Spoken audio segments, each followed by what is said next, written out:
विश्वाला वेड लावलं. विश्वामध्ये समता, स्वातंत्र्य, बंधुत्व आणि न्याय याचा संदेश दिला.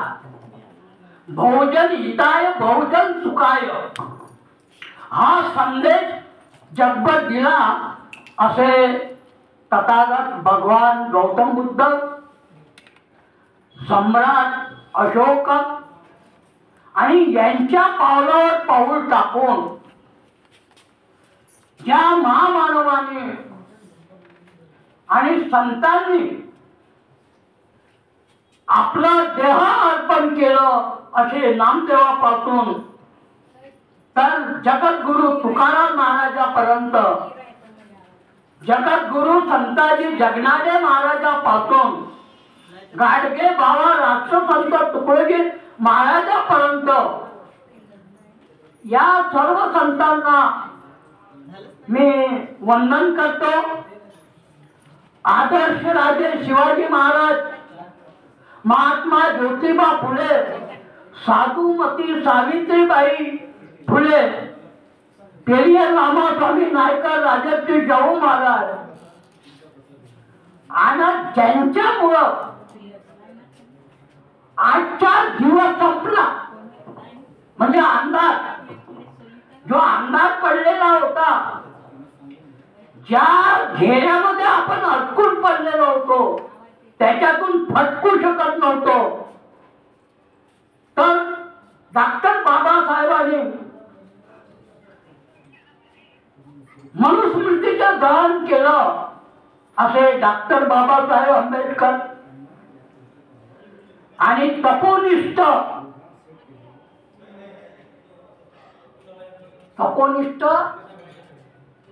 रमाई त्यांना तर सोडता येणारच नाही, का सोडावं लागेल? नाही सोडता नाही. आणि मी ज्या शाळेत शिकलो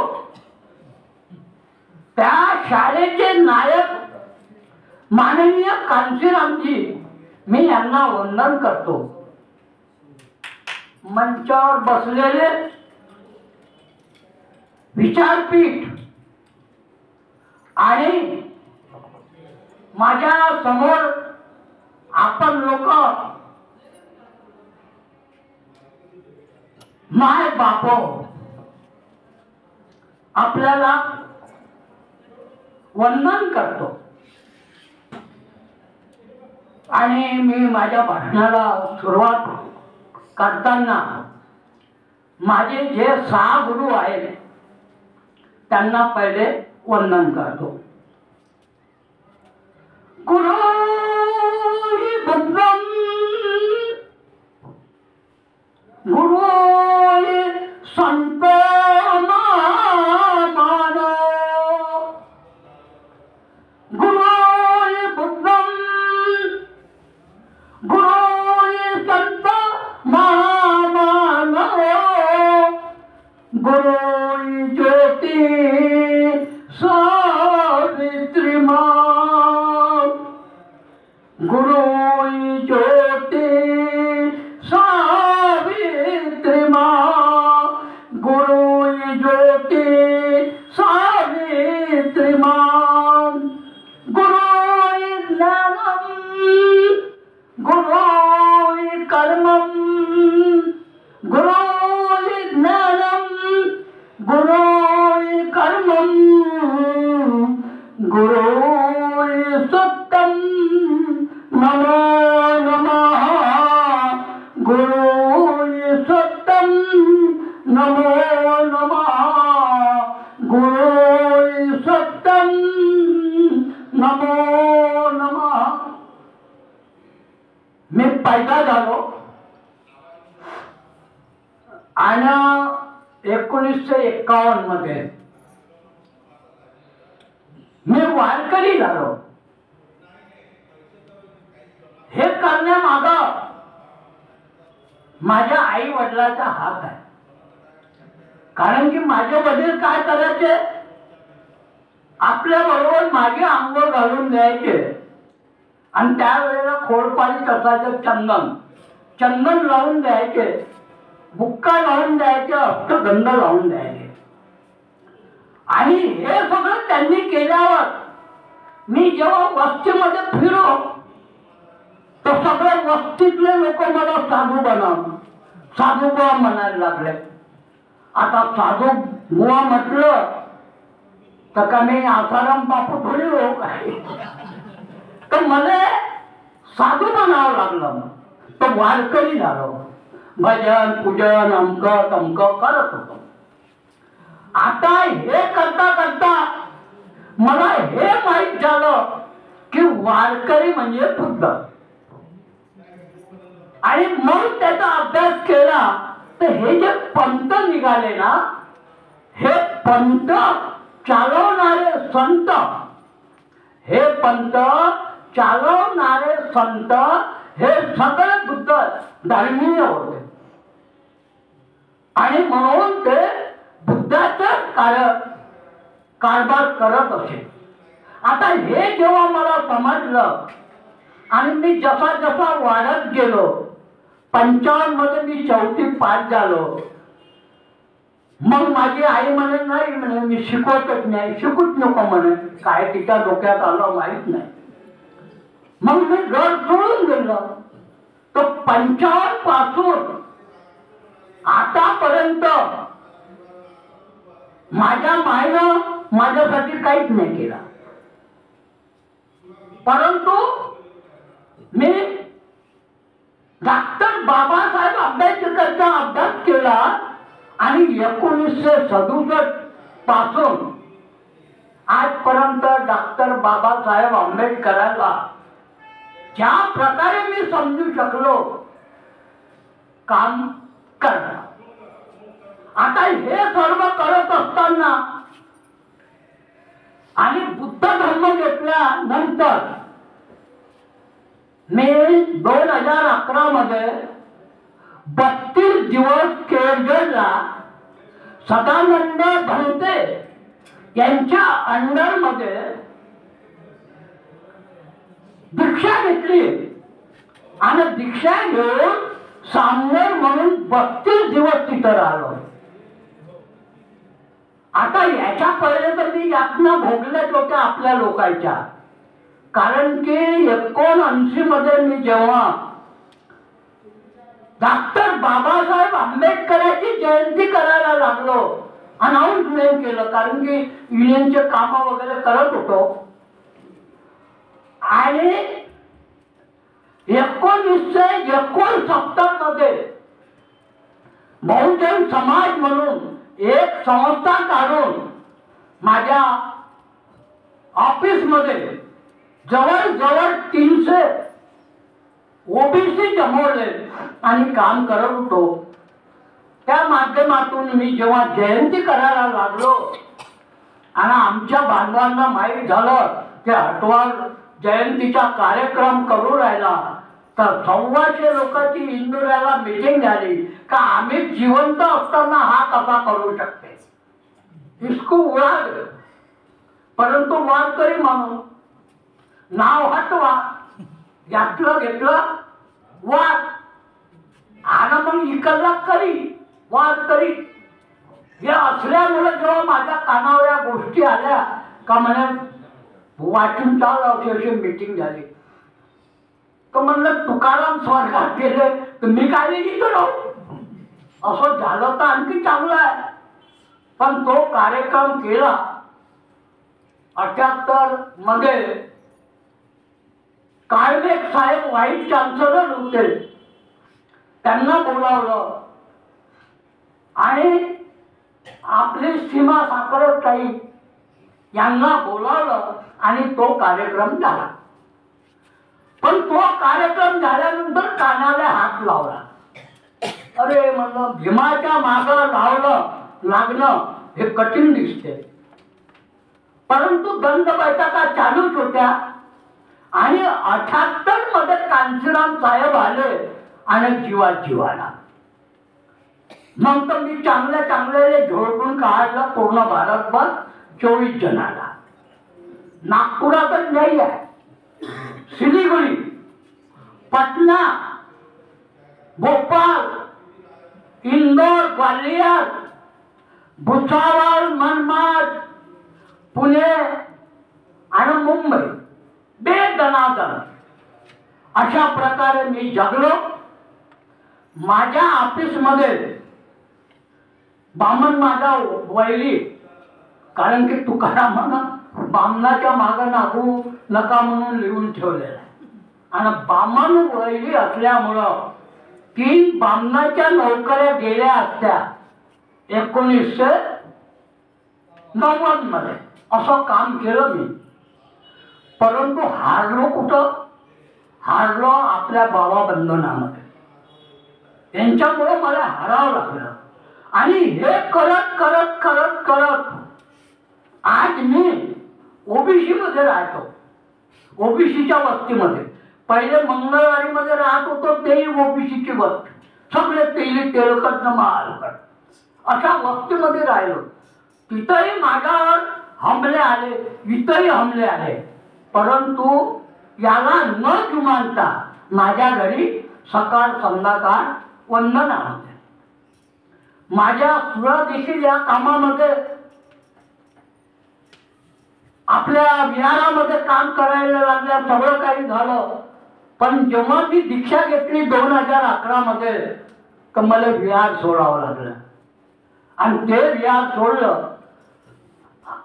इथं काही आमच्या जे मित्रमंडळी आहेत, भाऊ लोक आहे, त्यांना माहीत आहे. तर मी माझं घर विहार बनवलं आणि तेथून काम चालू आहे. तर आधी काहून थोडेसे मागाव, एकच गोष्ट आहे. मी त्यावेळेला आपलं मान्यता मिळवली होती की ओबीसी म्हणजे ओरिजिनल बुद्धिस्ट कम्युनिटी. हे आम्ही आपल्या लोकांना पटवून देऊ नाही शकलो. ओरिजिनल बुद्धिस्ट तुम्ही पहा, तथागताची फिलॉसॉफी वाचा, विचार वाचा, सगळं केल्यांचं धन आहे. सगळं तथागताला अर्पण झालेलं. परंतु त्या केल्याने घमंड कधी केला नाही. परंतु डॉक्टर बाबासाहेबांसारखा नेता ह्या जगावर कांदा बटालियन च्या व्यवस्थेशिवाय झालाच नाही. बाबासाहेब कुठं जन्मले?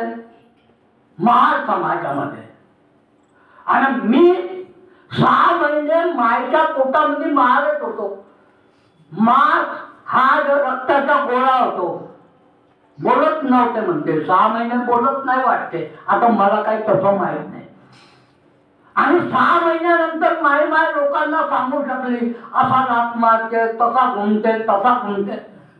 म्हणजे मग मला तिथं बुद्धी आली. आणि बुद्धी येणं म्हणजे ज्ञान येणं म्हणजे तथागत गौतम बुद्ध.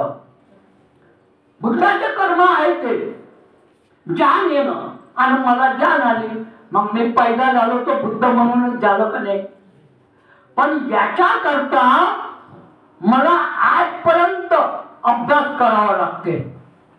आणि म्हणून मी आता लोकांना सांगतो, अरे आपण मूळचे बुद्ध आहोत, ओरिजिनल बुद्धिस्ट आहोत. आणि आपण त्या कम्युनिटीतले आहोत. आता तुम्ही क्लास बी येते, याच्यामध्ये क्लास येते आणि कम्युनिटी येते. कम्युनिटी म्हणजे जात आणि क्लास म्हणजे वर्ग. आपण वर्गात मानत नाही. जो या देशामध्ये धर्मच नाही, जो या देशामध्ये जगामध्ये धर्म नाही, सुप्रीम कोर्टाने बी न्याय दिला, तो खोटा धर्म आपल्यावर लादण्याचा प्रयत्न होऊ राहिला. आणि तथागत बुद्धाचं डॉक्टर बाबासाहेबांनी स्वप्न पाहिलं होतं म्हणते. मी स्वप्न पाहिलं हे मानत नाही. डॉक्टर बाबासाहेबांनी संकल्प केला आणि प्रत्येक गोष्ट पूर्ण केली. एकट्या माणसानं 55ची गोष्ट सांगतो. एकट्या माणसानं एका समाजाच्या भरोश्यावर, कारण की 55 मध्ये डॉक्टर बाबासाहेब आंबेडकराला जो समाज मानत होता तो महार समाजच मानत होता. बाकी एससी मध्ये हजारो जाती होत्या पण त्या मानतच नव्हत्या. आता 55 मध्ये एकट्या समाजाच्या भरोशावर एकट्या डॉक्टर बाबासाहेब आंबेडकरांनी या देशामध्ये थरार निर्माण केला होता. शेड्यूल कास्ट फेडरेशनच्या माध्यमातून पूर्ण भारतभर MP MLA नगरसेवक पंचायत समितीमध्ये आपले उमेदवार निवडून आले. त्यावेळेला बाबासाहेबाला ओबीसीची जरूरत होती का? नाही, बाबासाहेबांनी जरूरत नाही केली. त्यावेळेला ओबीसी हात नाही लावत होते बाबासाहेबांच्या समाजाला. पण बाबासाहेबांनी एवढी प्रगती केली आणि शेवटी तुम्हाला बुद्ध धम्म दिला. आणि बुद्ध धम्मामध्ये काय सांगतात का हे जे मीना काम केलेलं आहे हे जेपर्यंत आणून ठेवलेलं आहे त्याला माग नको न्या. अगर न्यायचं असेल तर समोर न्या आणि होत नसेल तर तसेच झोपा. परंतु आजची दशा मोठी खराब आहे. काही वर्षाच्या पूर्वी यशवंत स्टेडियम डॉक्टर बाबासाहेब आंबेडकरांच्या नावानं होणार होतं. नाही, अंबाझरीमध्ये बाबासाहेबांच्या नावानं सांस्कृतिक भवन होतं तेही पाडल्या गेला. आज तर विचारूच नका. आता तेवढंच त्यांनी निर्माण केलं. ज्या ज्या दिवशी जे जे महान महामानव आपले जन्मले त्या त्या दिवशी यायनं या देशावर बाहेरून हल्ले आणले. 6 डिसेंबर ला बंबई पेटवली वगैरे वगैरे असं पेटवत आज काल परवा होम मिनिस्टर तडीपार असलेला माणूस ज्यांनी कयर मर्डर केले पंतप्रधान झाला आहे. आणि आज तेवढं या देशात असा निर्माण केला की डॉक्टर बाबासाहेब कुठंच नाही. आणि आम्ही दीक्षाभूमीचा कार्यक्रम हा जो कार्यक्रम आहे दीक्षाभूमीमध्ये करत होतो. आणि दीक्षाभूमीच्या आकर्षकांनी आमचे ओबीसी बांधव तिथं येत होते. मी स्वतः 20,000चा चेक घेऊन गेलो. मला सांगितलं ओबीसीचा कार्यक्रम इथं होणार नाही, इथं होईल तर RSSचा कार्यक्रम झाला. RSSच्या मिटिंगा होऊ राहिल्या.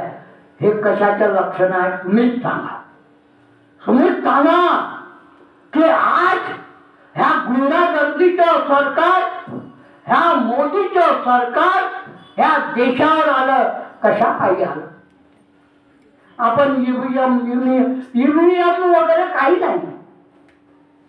ईव्हीएम म्हणजे 500 रुपये 5 वर्षाचे. ईव्हीएम म्हणजे 1,000 रुपये 5 वर्षाचे. आज गद्याला विकायला गेलो तर जवळजवळ 50,000चा भाव मिळते. पण माणसाला 1,000मध्ये विकायला लावते. अरे आम्ही काय कुठं पोहोचलो. डॉक्टर बाबासाहेबाचे आम्ही लेकरं आहो म्हणतात, आम्ही बुद्ध आहो म्हणतात. कुठं गेल्या अष्टांगिक मार्ग कुठं गेला आमचा. अरे आमचं पंचशील कुठं गेलं. हा विषय आहे. याच्यावर आपण चिंतन करायला पाहिजे. आता जी जयंती येणार आहे डॉक्टर बाबासाहेब आंबेडकरांची 133वी जयंती आहे. 133व्या जयंतीच्या वेळेला आपण बाबासाहेबाला काय सांगणार आहोत. बाबासाहेबांचे जेवढेही कार्यक्रम होते 1818 सांगण्यात येते. बाबासाहेब आणखी 5 वर्ष वाचल्या पाहिजे म्हणते. बाबासाहेब बाबासाहेब बाबासाहेबांनी केलं. अरे पण तुला काय केलं. एका गायकाचं गाणं आगे लपलं. भीम के रक्ते जिगर भीम के लगते जिगर, आधे इधर और आधे उधर. मी त्या गायकाला म्हणलं तू किधर? अरे आधे इधर गया आधे इधर, पण तू बचाव तर तेरा क्या है? हे शोकांतिक आहे. डॉक्टर बाबासाहेबांना जेव्हा 25 नोव्हेंबरला फॉर्म भरायला गेले, इथले MLA डॉक्टर बाबासाहेबाचा हार टाकला, जोळे घालून टाकला, तिथलं रेलिंग तोडले वगैरे वगैरे. किती आहे बाबा, त्या वेळेला तर एकटा बाबासाहेब होता. आता किती पैदा झाले का नाही झाले? घटले का बेटे आपले? ते 3.5 आहे. तुमच्या छात्यावर बसले, आपण किती आहोत याचा अंदाजच नाही. अरे 3.5 जेव्हा तुमच्या छात्यावर बसते आणि तुम्ही हसता, शर्मीची गोष्ट आहे बरं. मला हसा येत नाही कारण की मी वारकरी माणूस आहो. परंतु आजची दशा कशामुळे आली? माझ्या सुना नाराज झाल्या कारण की मला तिथून पळावं लागलं विहारातून. खूप नाराज झाल्या. आता तर बिलकुल बुद्धाचं नावच नका घ्या, पण घर महा नावानं आहे ना, म्हणून बुद्धाचं अस्तित्व तिथं आहे. बरं म्हणते काय हरकत नाही. सारं बाहेर निघालं तर पुन्हा सारं किरायाची व्यवस्था करावं लागेल. पहिले प्रायव्हेट नोकऱ्या, म्हणून माझी शेती आहे. म्हणजे मी पेन्शन येते म्हणून नाही, पेन्शनाचा त्याला काही फायदा नाही. फक्त 10,000 रुपये देतो आणि 31,000 दान पारामिताच्या डब्यात टाकतो. 21,000 ना माझे ते बसली आहे बिचारी, ते आता घरी जाऊन सांगाल तर आणखी गोंधळ. 21,000 दान पारामिताच्या डब्यात टाकतो. पण जेव्हा मी माझ्या माणसांकडे जातो का नाही, माझ्या समाजामध्ये जातो ना, दान पारामिता आहेच नाही. दान पारामिता आहेच नाही. हेडमास्टर हायस्कूलचा रिटायर झाला, भिक्खू निवासा करता मे मध्ये त्यांची रशीद फाडली 1,000 रुपयाची. आमच्या बुकले दादाने एकदम एका दिवसात तिथून पाठवले विसापूरवरून. तर रशीद फाडली मे मध्ये. काल त्यांनी पैसे दिले, त्यांनीच लिहिले 1,000 रुपये. 500 रुपये मागच्या महिन्यात दिले. तर म्हणे रशीद बुक असेल तर तिथं मी 500 करतो म्हणे. आता ते रशीद बुक गेलं होतं, मी काही खोटं नाही बोललो, जमा करून टाकलं होतं. तर म्हणजे रशीद बुक तर कुठं गेलं, तुम्हाला जावं लागेल ना, तिथं दुरुस्ती करावं लागेल. मग त्याने काल माझ्या मिसेसला मी पाठवलं, काल दिला. हाय दान पारामिता आपल्या याच्यातली. अष्टांगिक मार्गाचे फॉलो करून राहिलो आपण, पंचशिलाचे फॉलो करून राहिलो, आणि तुम्ही करत नाही राहिले. म्हणून माझ्या सुना म्हणतात ते नाही करत, तुम्हाला कोणती आग पडली? ते नाही करत, तुम्हाला कशी आग पडली? एवढं सारं करायचं. 2 हमले आले. अरे बाबा, धम्मासाठी 2016 मध्ये 7 मार्चला 2016 मध्ये भंडाऱ्याच्या जेलात राहावं लागलं मला. माझी सून काना रडे. अरे म्हणलं तू क्या शेर की बेटी है, क्या बकरे की बेटी है, तू रोई? तिथे सांगू म्हणे असं तर कळत पाहिलं, काय नाही रडते म्हणे. ते मला सांगायला बी लागली आई अशी म्हणून हाते म्हणे. अरे आपण नाही तर का रडत बसून का? गेलो 5 दिवस राहिलो आणि तिथून निघून आलो धम्मासाठी. काय तर 7 मार्चला महाशिवरात्रीचा उत्सव आला होता आणि आम्हाला हे दाखवायचं होतं की महादेव म्हणून तिथे भंते होते आणि तुझं अस्तित्व होतं ते भंते. हे शंकरजी नाही, हे दाखवायचं होतं. परमिशन घेतलं आणि जो आता चीफ मिनिस्टर आहे ना, तोच तिथं भरवा तिथं चीफ मिनिस्टर होता. त्यांनी काय केलं, परमिशन असून आम्हाला अंदर टाकायला लावलं. किशोर गजबेची कलेक्टर होते एकेकाळी, त्यानं खूप प्रयत्न केला आम्हाला सोडवायचा. ह्या कलेक्टरने फोन करा, त्या याला फोन करा, DM ला फोन करा, परंतु काही होऊ शकलं नाही. आम्ही त्या जेलात राहिलो. कुठं आम्ही बुद्धाचं पालन करतो आणि तुम्ही करत नाही म्हणून मला सुना बोमलते. तुम्हाला कोणती आग पडली बंद? बरोबर आहे त्याच्या. तुम्ही हुशार मानता, तुम्ही अभ्यास करून जर तुम्ही जळत असाल तर मी अभ्यास न करता जळावं लागलं ना. आपले तुकाराम महाराज करत होते म्हणून ते स्वर्गात त्याला पाठवलं. भळव्याने इंद्रियामध्ये मला मोठ्या शिव्या येते. मी बुद्ध नाही होऊ शकत, कारण की बुद्धाने एवढा ताण नाही सांगितला, पण ताणच येते का पडतो? ताण येते त्याला मी करू का? ह्या माझ्या वेता आहे. आज बाबासाहेब बाबासाहेब बाबासाहेब म्हणून त्यांनी लोकसभेमध्ये आपले शब्द वापरले. आम्ही लोक किती पहिला झालो रे बाबा, चिल्ले पाल्ले आहेत ना अजून बी, परंतु आम्ही सुशिक्षित झालो ना, सुशिक्षित झालो. त्याने तुम्हाला पोरी दिल्या,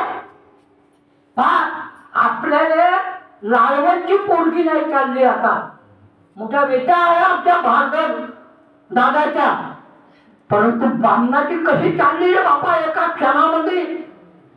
मुसलमान करतात आणि मुसलमानाला पोट्या देतात, आड वाढणी पुट्टी देतो. की ह्या साऱ्या गोष्टीचा विचार करणे म्हणजे बुद्धाचा विचार करणे असं मला वाटते. मी अडाणी माणूस जास्त शिकलत नाही. आता मॅट्रिक वाली पोरगी कशी दिली त्याला मला तर माहित नाही. मॅट्रिक वाली आणि मी नॉन मॅट्रिक वाला, कसं जमलं? तर ह्या अशा गोष्टी ज्या होतात ना ते बुद्धाचं कर्म आहे. भारतात दादाचं बुद्धाचं कर्म आहे. पक्के बुद्ध आहे ना ते.